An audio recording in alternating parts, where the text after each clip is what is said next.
Hello everyone, this is teacher Sarah from phuketpals. Welcome to another GED RLA screencast. The topic of this lesson is avoiding run-on sentences. If you find this video useful, as usual, please hit the subscribe button below. It helps us help more people like you. Let's dive right in with the vocabulary refresher. First of all, let's identify or find out what is an independent or complete sentence. They are a group of words that can stand alone as a sentence. It has both a subject and a verb and forms a complete thought. Independent clauses make clear communication possible, whether we're writing or speaking. So then, a run-on sentence is two or more complete sentences or independent clauses incorrectly written as one. A comma splice is basically the same idea, but is using a comma to link two independent clauses which should instead be linked by a colon, semicolon, or conjunction, or even a period actually. So basically, a run-on sentence is simply a string of two or more sentences written as a single sentence. As we can see here, this is incorrect. Charles worked late last night. He didn't get enough sleep. He fell asleep in class today. So, as we all know, full stops or periods or dots are very important to separate sentences from each other. And here, there are a couple ideas in this one sentence that need to be separated because they don't particularly need to be together in one just full-on straight sentence without breathing. Okay, so the correct way to do that is Charles worked late last night, comma, and he didn't get enough sleep. He fell asleep in class today.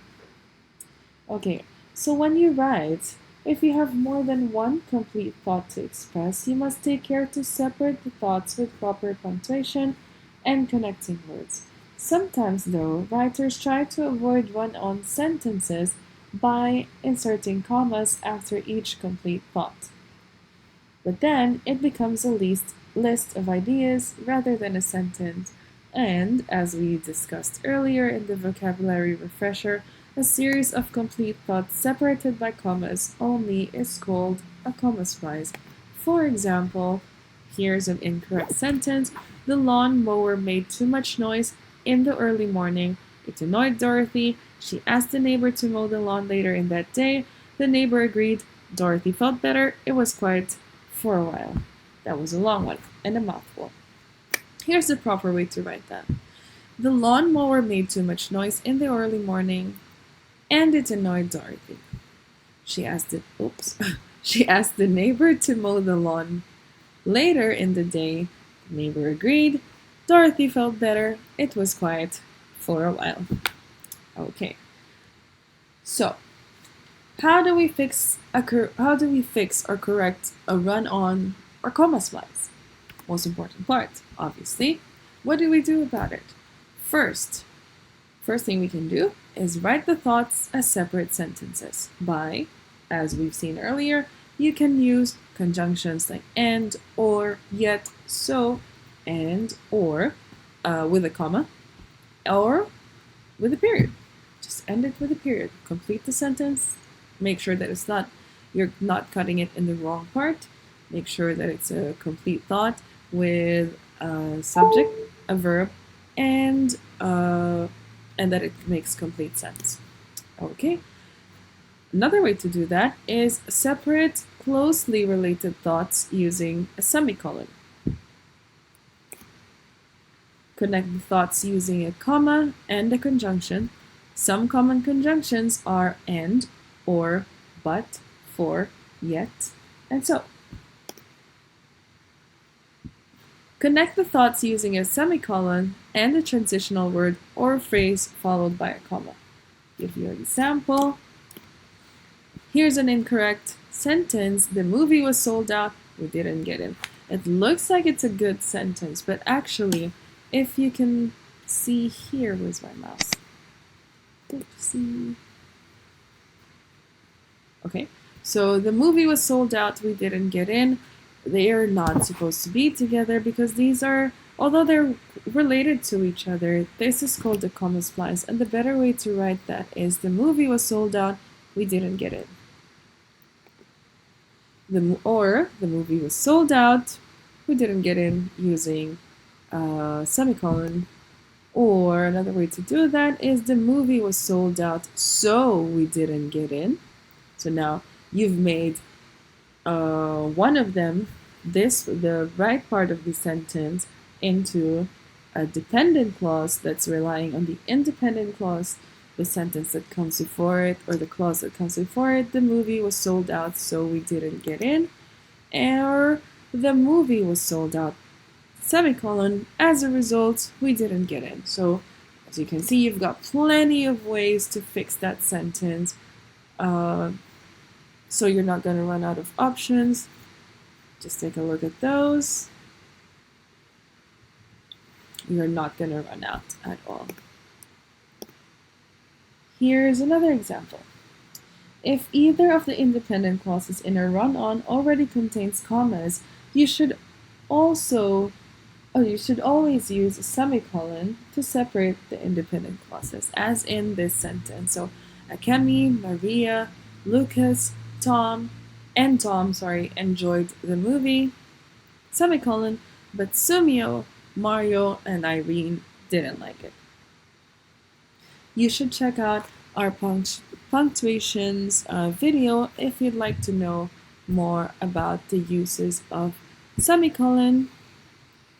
And here, let's try some activities.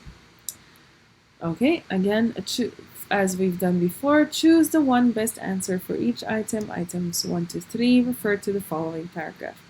Although the reunification of Germany and the breakdown of the Soviet Union held out hope for a more peaceful world, the ending of Cold War has had a serious economic impact on Americans.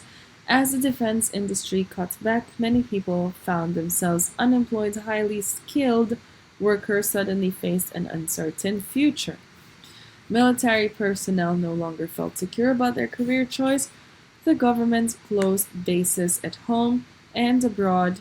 This affected service people and also hurt the civilians who worked on these bases. We must find ways to turn defense industries to peaceful endeavors. It's tragic to waste the skills of former defense workers. Okay, question number 1, sentence number 2. As the defense industry cut back, many people found themselves unemployed. Highly skilled workers suddenly faced an uncertain future. What correction should be made to this sentence? Choose the best answer, and I'll give you a second for that.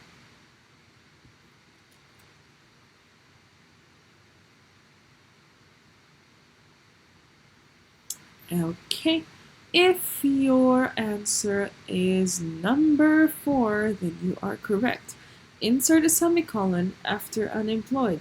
Why? Because unemployed marks the end of the first complete thought. A semicolon is the appropriate punctuation. Choices number 1, 2, and 5 create fragments, and we don't want that. And choice number 3 doesn't correct the run-on. Now let's try question number 2, sentence number 4. The government closed bases at home and abroad. This affected service people and also hurt the civilians who worked on these bases. Which of the following is the best way to write the underlined portion of this sentence? If you think the original is the best way, select choice number 1. Again, I'll give you a second.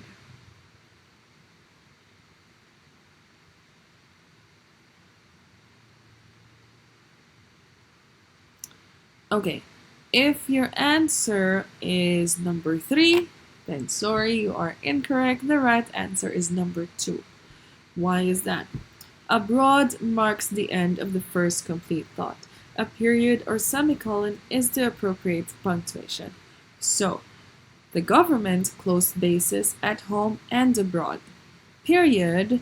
This affected service people and also hurt the civilians who worked on these bases.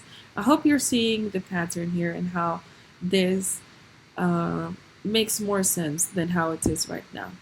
Question number 3, sentence number 5. We must find ways to turn defense industries to peaceful endeavors. It's tragic to waste the skills of former defense workers. If you rewrote sentence 5 beginning with because it's tragic to waste the skills of former defense workers, the next word would be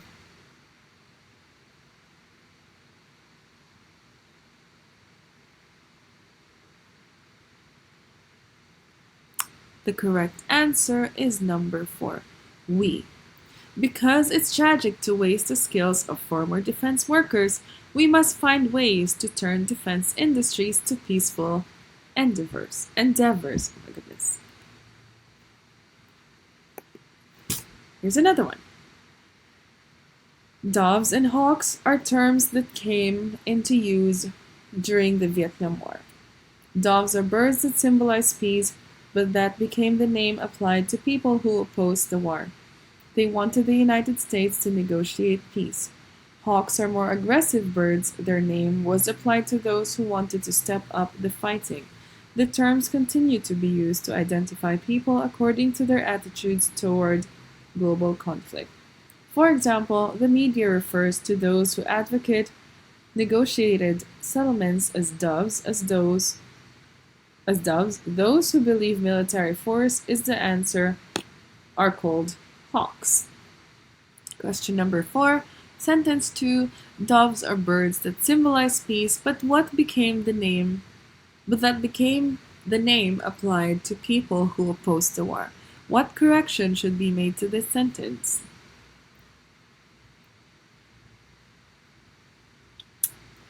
If your answer is number 5, you are correct. Replace but with so. So is a more appropriate connecting word than either the original but or yet, which is given in choice number 4. The other choices punctuate incorrectly. So let's try that. Doves are birds that symbolize peace, so that became the name applied to people who opposed the war. I'm forgetting how to read. Okay, number 5, sentence number 4. Hawks are more aggressive birds. Their name was applied to those who wanted to step up the fighting. Which of the following is the best way to write the underlined portion of this sentence? If you think the original is the best way, select choice 1. Give you a few seconds to think about that. And for me to untwist my tongue.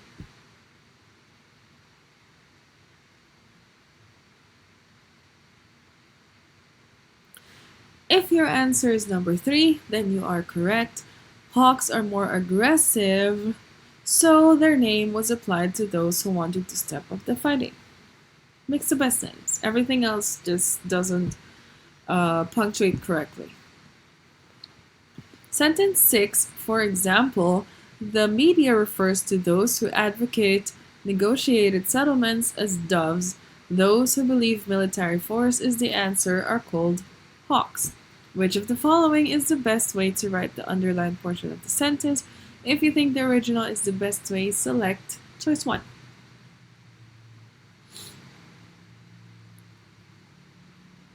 Okay, if your answer is number 5, you are correct. Choice 5 uses a semicolon to separate two independent clauses. Choice 1 is a run-on sentence.